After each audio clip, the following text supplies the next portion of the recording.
Good morning साथियों, स्वागत है आपका अपने ही YouTube channel Mithila teaching point में। साथियों, आज हम फिर से कुछ महत्वपूर्ण टॉपिक लेकर आए हैं जो आपके गणित पेडागोजी से संबंधित है। ये आपके आने वाले सीटेट एग्ज़ाम्स के लिए, रीट के लिए, सुपर टेट के लिए, यूपी टेट के लिए, सभी के लिए रामबाण सिद्ध हो सकता है।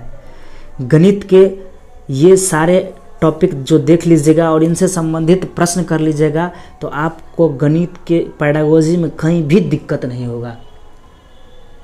गणित का सभी सीरीज पूरे पेडागोजी हम कराएंगे, जिनमें आज की जो टॉपिक है हमारा वह गणित विषय के प्रमुख कृति से संबंधित है, गणित विषय से संबंधित है। तो सीटेट के लिए तो रामबाण है ही। देखिए, चलिए देखते हैं नेक्स्ट क्या है। गणित विषय की प्रमुख कृति। गणित विषय की कृति क्या है? देखिए, गणित विषय की प्रकृति सर्पिलाकार है। इसकी प्रकृति क्या है? गणित विषय का प्रकृति सर्पिलाकार है, अर्थात प्रत्येक संप्रत्यय अर्थात अवधारणा अन्य गणितीय संप्रत्ययों से इतना अधिक संबंधित होता है कि बिना निम्न स्तर के संप्रत्यय को जाने उच्च स्तरीय संप्रत्यय का अवबोध नहीं किया जा सकता है। देखिए, इसका एक दूसरे के साथ कोरिलेशन इतना होता है, घनिष्ठ संबंध इतना होता है कि आप गणित में जब तक छोटी छोटी चीज़ों को बारीकी से नहीं समझेंगे तब तक आपके अंतर संप्रत्यय का विकास नहीं होगा, अवबोध नहीं होगा, नहीं जान सकते हैं अच्छी तरह से सभी चीज़ों को। अर्थात उच्च स्तरीय चीज़ों को जानने के लिए निम्न स्तरीय चीज़ का क्लियरिफिकेशन होना बहुत ही आवश्यक है। उदाहरण के लिए, संख्या पद्धति में बिना प्राकृत तथा पूर्ण संख्या को जानने कभी भी परिमेय या अपरिमेय संख्याओं को नहीं जान सकते। सही बात है। उदाहरण के लिए कह रहा है कि संख्या पद्धति में जब तक आप प्राकृत संख्या, पूर्ण संख्या, सम संख्या, विषम संख्या इन सभी चीज़ों को नहीं जानेंगे तब तक हम परिमेय और अपरिमेय को समझने में हमें कठिनाइयाँ होगा, दिक्कत होगा। इसी प्रकार भिन्न, मश, महत्तम समापवर्तक एवं लघुत्तम समापवर्त्य, वर्ग, वर्गमूल, घन, घनमूल के बिना अन्य संप्रत्ययों की कल्पना भी नहीं की जा सकती है। गणित में अच्छा करने के लिए, अच्छी नॉलेज के लिए, गणित को और भी बेहतर मजबूती प्रदान करने के लिए इन सभी छोटी छोटी बातों की जानकारी होना बहुत ही बेहद महत्वपूर्ण है। अन्य विषयों में यह सर्पिलाकार प्रकृति अत्यंत न्यून होती है। अन्य विषयों में उतना ज़रूरी नहीं रहता है कि पिछले बातों को जानकारी लेना या छोटी छोटी चीज़ों को जोड़ जोड़ के जानकारी लेना आवश्यक ही है, लेकिन गणित में छोटे छोटे चीज़ों जैसे जोड़ है, सीधा घटाव है, गुना है, लघुत्तम है, महत्तम है, इन सभी चीज़ों की जानकारी होगी तभी हम आगे अध्ययन अच्छी तरीक़ा से कर पाएंगे। दूसरा पॉइंट है, गणित के निष्कर्ष सदैव अविवादास्पद होते हैं तथा इन्हें किसी भी स्थिति में चुनौती नहीं दी जा सकती। अविवादास्पद कहने का तात्पर्य हुआ कि ये हमेशा क्लियरली होता है, कभी भी इसमें विवाद नहीं होता है और कोई भी संशय नहीं होता है कि इनका आंसर चेंज हो सकता है या इनको दोबारा कोई दूसरे रूप से सामने प्रस्तुत किया जा सकता है।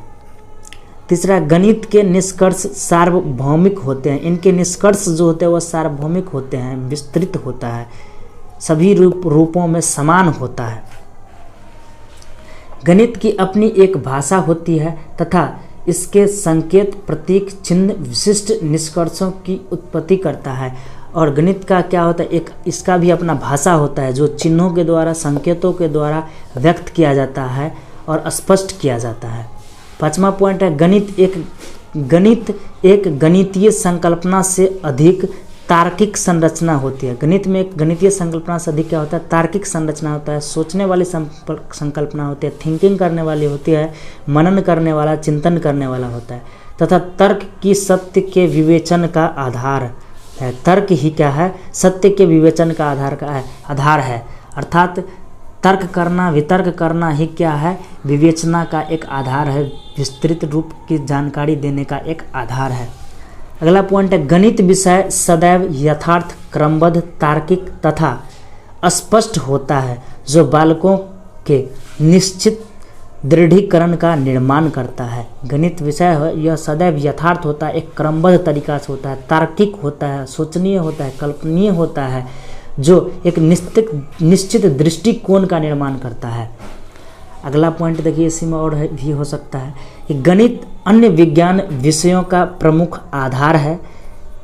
गणित जो है वह अन्य विज्ञान विषयों सभी का क्या है, एक आधार के रूप में कार्य करता है, चाहे फिजिक्स हो, केमिस्ट्री हो, बायो हो, सभी में।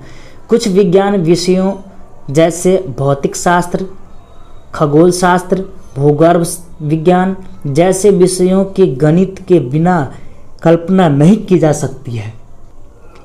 अगर गणित को भौतिक से हटा दिया जाए, खगोल शास्त्र से हटा दिया जाए, भूगर्भ विज्ञान से हटा दिया जाए, तो इनको विज्ञान के रूप में कल्पना भी नहीं किया जा सकता है।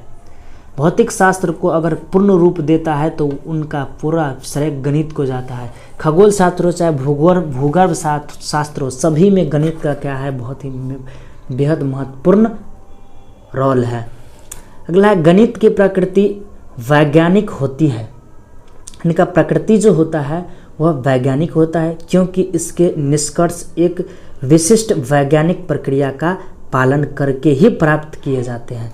इनका जो निष्कर्ष निकलता है, इनका जो सॉल्यूशन निकलता है, एक वैज्ञानिक प्रक्रिया द्वारा संपन्न होता है। वैज्ञानिक प्रक्रिया को आगे करके उनको पूर्ण करके ही उनको पालन करके ही संपन्न किया जाता है, जिनका कभी भी परीक्षण की जा सकती है, जिनका कभी भी हम परीक्षण कर सकते हैं, स्पष्ट कर सकते हैं और प्रस्तुत कर सकते हैं। और भी एक पॉइंट इसमें है, देख लीजिए।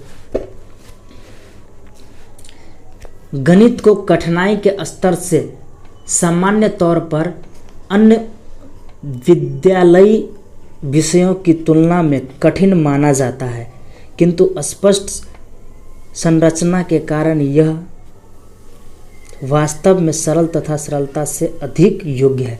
गणित को वैसे स्कूली स्तर पर कठिन माना जाता है, लेकिन वास्तविक स्ट्रक्चर को, वास्तविक संरचना को, वास्तविक बातों को अगर स्टूडेंट के बीच उतारा जाता है, अधिगम सरल तरीका से उसको अधिगम करवाया जाता है, सिखाया जाता है, तो गणित से सरल कोई विषय हो ही नहीं सकता है, जितना आसान गणित है।